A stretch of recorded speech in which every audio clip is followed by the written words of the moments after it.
Bonsoir. Ce soir, nous allons parler d'un programme ambitieux, le programme Axis en République démocratique du Congo. Ce programme est porté par le Fonds social de la République démocratique du Congo en partenariat avec la société Phoenix Capital. Et ce programme entend utiliser les nouvelles technologies, que ce soit la blockchain, que ce soit la tokenisation, que ce soit les drones. Alors vous allez me dire pourquoi faire? On va essayer d'y répondre ce soir, parce que c'est pour transformer l'exploitation de l'or et de la forêt congolaise, notamment, au bénéfice des communautés locales. Pour en parler ce soir, nous allons recevoir M. Junior Chiteya, qui est vice-président de la société Phoenix Capital et qui est plus particulièrement en charge des affaires gouvernementales et de la liaison avec le programme Axis.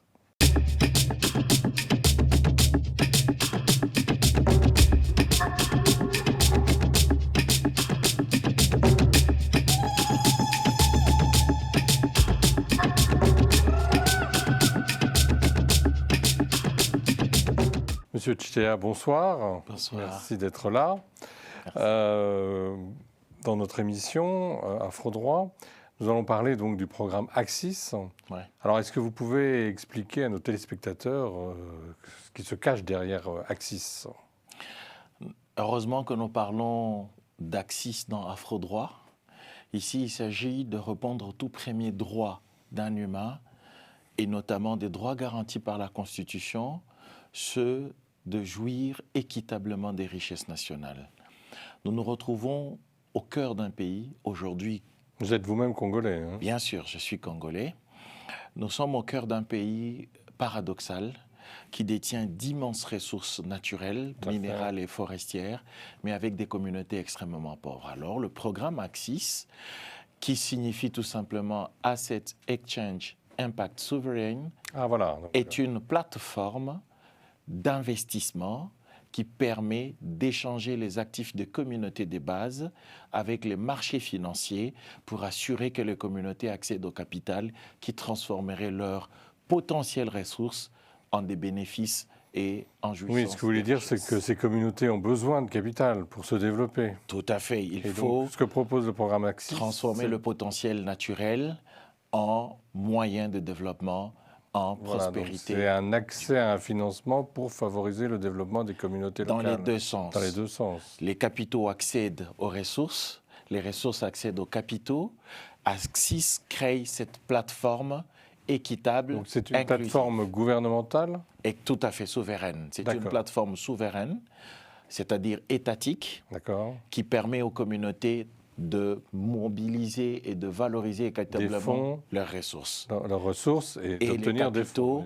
D'accéder justement au marché. Alors on va revenir un peu sur tout ça, mais donc, et quel est le rôle exact donc, de votre société Phoenix Capital dans ce projet? Accompagner justement l'État congolais à travers le Fonds social de la RDC à transformer les ressources naturelles, donc les actifs communautaires. Et donc là, juridiquement, vous intervenez comment? Vous avez un contrat, donc oui, il y a un partenariat. Nous sommes dans le cadre d'un partenariat public-privé où justement Axis fait toute la modélisation stratégique, mobilise les partenaires institutionnels et mobilise les partenaires financiers et techniques et mobilise également les communautés qui sont les apporteurs d'actifs, tandis que le Fonds social, justement, amène toute la soutenabilité institutionnelle et l'engagement de toutes les parties prenantes étatiques. Oui, parce que c'est un projet qui est soutenu fortement par l'État congolais et par le président de la République lui-même. C'est un projet né, justement, de la volonté personnelle du chef de l'État. Il faut noter que le Fonds social a été créé de manière et puis restructuré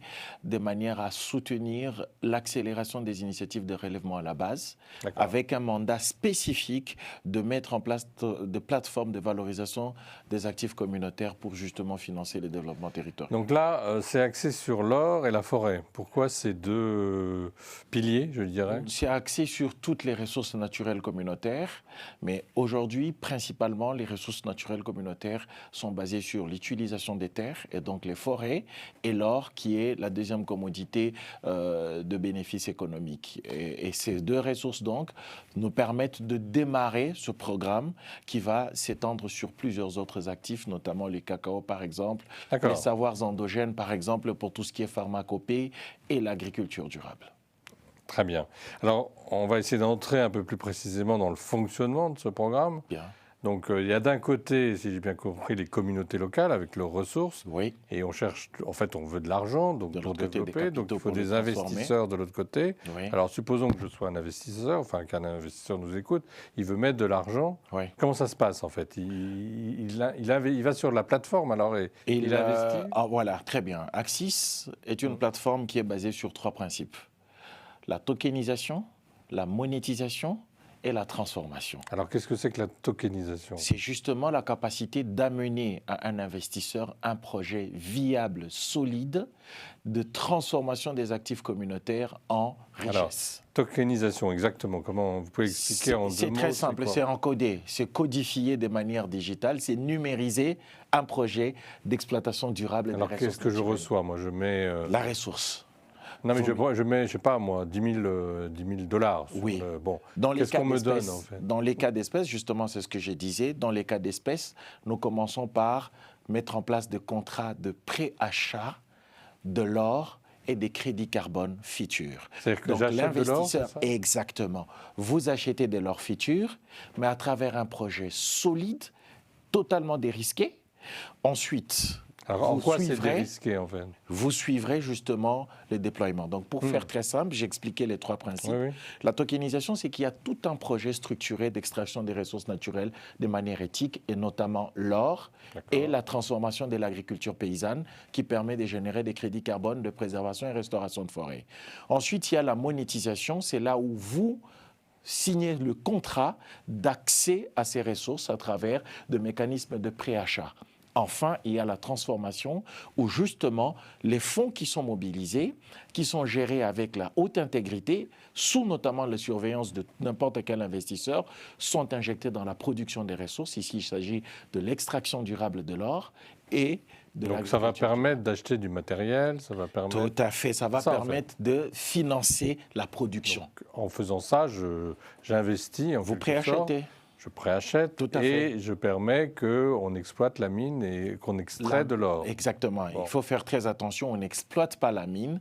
C'est la communauté qui qui quitte le piochage pour aller vers de la production industrielle. Et là, d'ailleurs, c'est une société française, Aretus Géologie, qui va accompagner tout le processus de transformation. Alors, vous dites que c'est un préachat. Donc, ça veut dire quoi? Ça veut dire, qu'est-ce qui me garantit que... l'or que je préachète, je l'aurai vraiment. Tout à fait. C'est ça la soutenabilité de l'écosystème Axis. Déjà, vous avez les garanties étatiques, c'est-à-dire l'État s'est engagé de manière formelle. À me rembourser l'argent? Non. Ce n'est pas une question de remboursement. C'est une question d'un contrat de préachat. Veut dire qu'à terme, vous aurez une commodité. Vous avez un contrat qui est facilité par justement la digitalisation, ce qu'on appelle des smart contracts, qui vous permet de savoir, déjà, vous investissez où, combien, dans quoi.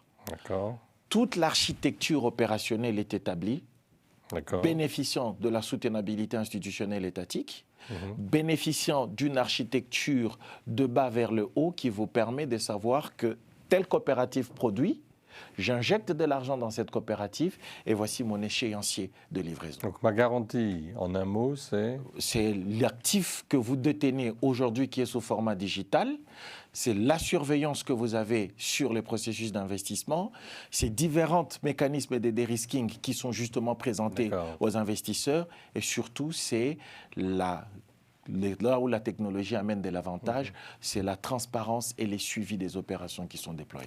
Alors, j'ai cru comprendre qu'il y avait aussi une notion de jeton numérique. Tout à fait. Alors, à quoi ça correspond Le jeton numérique, justement, c'est l'actif que vous acquérissez aujourd'hui. D'accord, mais 10 000 $, c'est... 1 gramme d'or, aujourd'hui, vous est prévendu à 100 $, avec un bonus de 4,75 crédits carbone que vous recevez pendant une période d'essai. Alors, juste un mot pour nous dire, les crédits carbone, vous pouvez rappeler un peu? C'est tout à fait, les crédits carbone, c'est les résultats d'un effort d'évitement d'émissions. Ça veut dire, vous êtes pollueur, vous avez besoin de compenser votre pollution, vous financez un autre potentiel pollueur pour que lui ne pollue pas et que grâce à cette non-pollution, vous ayez un asset. Tout est dans le coût d'accès de la pollution. Et dans notre cas d'espèce, chaque investisseur qui achète 1 gramme d'or futur, une partie des ressources finance la production de l'or, Une autre partie finance l'agriculture durable hors forêt, qui permet justement d'éviter la déforestation. Oui, donc ça Les deux sont couplés et ça permet maintenant à un investisseur d'avoir et son gramme d'or et d'œuvrer pour crédit carbone. Et donc, oui, ce n'est pas vraiment de la bienveillance environnementale, mais c'est vraiment du capital positif. C'est de l'économie verte. C'est-à-dire, vous injectez de l'argent, ça permet de transformer des modes de production paysanne qui réduisent la déforestation et ça vous donne du rendement. Et donc, nous parlons d'un investissement en or avec un rendement en nature. Donc ce préachat, donc j'achète mon or et je le reçois quand en fait? Quand est-ce que Les contrats sont spécifiques. Dès les 3 premiers mois, vous avez déjà droit à comment on appelle ça, une stock option qui vous permet déjà d'avoir de l'or en discount. Ensuite, et cet or, il est mis quelque part? Oui, tout à fait. L'or va être stocké dans le port franc suisse, à Genève, et puis il va être raffiné en Suisse. D'accord. Donc toute la procédure de production, elle est justement structurée et tracée, de la mine au coffre-fort, avec un mécanisme totalement transparent, et donc une sécurisation finale en Suisse. Et alors, quel est le rôle de la Banque africaine de développement dans cette La Banque africaine de développement est le partenaire institutionnel stratégique du Fonds social de la RDC. Il faut rappeler que le Fonds social est un établissement gouvernemental qui a 22 ans maintenant, qui a géré des fonds stratégiques de partenaires comme la Banque mondiale et aujourd'hui qui manage un investissement de 600 millions de dollars alloué au programme de transformation agricole. Et donc, la Banque africaine de développement appuie le Fonds social pour renforcer les capacités institutionnelles, parce que, comme je le disais tout à l'heure, les financements mobilisés par le programme Axis viennent en cofinancement du PTA, du programme de transformation agricole financé par la BAD. Voilà, alors je dois préciser que ce projet, il n'est pas né d'un seul coup, ça fait plusieurs années, non? Oui, au total, il y a 8 ans de travail structurant et 4 ans de développement. D'accord. Et donc là, on en est à quelle phase là? La finalisation. Nous sommes en phase de lancement, de déploiement. Tous les contrats avec les communautés sont signés parce que, comme on le disait, on est sur un projet de pyramide renversée où les communautés amènent les actifs et où chaque couche de participants interviennent jusqu'au sommet de l'État. Et donc, nous avons fini toute la phase de construction. Maintenant, nous sommes en phase de levée des fonds. Certaines ressources sont déjà mobilisées. Maintenant, nous allons passer d'abord par une phase de mobilisation des investissements institutionnels. Ensuite, nous passerons... Quand vous dites investissement institutionnel, c'est-à-dire les banques, les gestionnaires d'actifs, ainsi de suite, qui, eux, viennent comme des grossistes, on va dire, parce que c'est un jeton, c'est un token, un actif de 1 gramme d'or. Et plus tard... un token, c'est 1 gramme d'or. Un token, c'est 1 gramme d'or. C'est vraiment simplement de l'or... futur. Alors concrètement, si on a des personnes qui nous écoutent et qui voudraient investir dans le programme, très bien. Comment ils font? Alors ils vont sur une plateforme là qui fonctionne actuellement ils vont vers une banque? Oui. Voilà. À date, nous avons une plateforme monétique, MacPay, qui facilite tout l'écosystème transactionnel. Mais comme je le disais, nous sommes en phase d'investissement institutionnel. Donc c'est d'abord les banques et c'est les banques qui iront vers les investisseurs. Et c'est en automne que nous allons lancer la participation communautaire. En sachant que le projet, il est à double volet, de l'inclusion financière pour les communautés de base, mais également de l'inclusion pour l'investissement. Aujourd'hui, on sait que la diaspora veut bien soutenir le continent, mais comment investir de manière sécurisée? Ce programme permet justement de placer 100 $, recevoir 1 gramme d'or futur et transformer... Et de contribuer au développement des communautés locales au Congo. De manière mesurable, et c'est là... de 3 manières. La première manière, c'est les investissements. 80% de fonds sont totalement injectés dans la transformation des modes de production. Le deuxième volet, c'est en 30 et 40% des dividendes sont retournés aux communautés. Et à côté, il y a ce qu'on appelle le Fonds communautaire de développement durable. Qui permet de développer toute sa région et les communautés autour des communautés. Merci beaucoup, M. Chidea, d'être venu nous parler de ce programme. Vous reviendrez sans doute à l'occasion. Et nous-mêmes, nous nous retrouvons la semaine prochaine pour une nouvelle émission. Et merci à tous.